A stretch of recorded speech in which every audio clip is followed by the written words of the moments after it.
The Bible has an important message for us about being totally committed to God. Because being totally committed to God is key, and we learn that through this story in 2 Chronicles. In chapter 16, Asa, who was king of Judah, is being attacked by Baasha, who's king of Israel.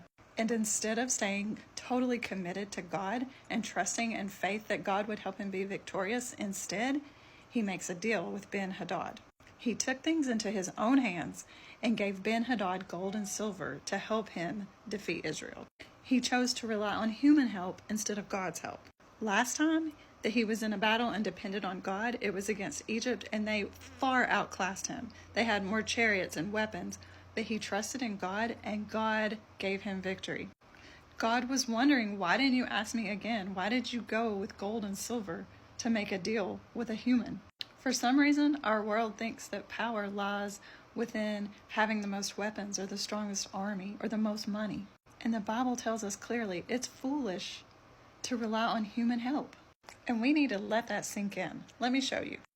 But you asked God for help, and he gave you the victory. God is always on the alert, constantly on the lookout for people who are totally committed to him. You were foolish to go for human help when you could have had God's help. Now you're in trouble, one round of war after another. God is looking for people who are totally committed to him, people and nations, and so he can give them that victory. When you trust in him to bring you through your problems, to make you victorious, to give you what you need, to have your needs met daily, then he is able to provide that for you. We mess things up when we think our own skills, our own money, our own smarts, our own education is what we need to depend on. That's how the world thinks, but that's not how a Christian should think.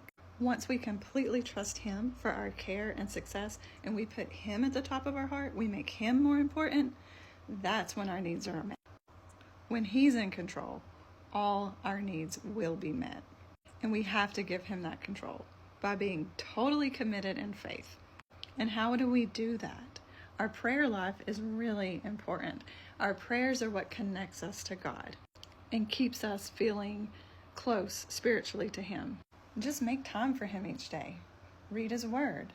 Have some quiet time. Pray with him. Let him refocus your mind. Let him lead you in the right places so that your skills and your smarts and your talents, they're put to their best use because he provided the opportunity for you.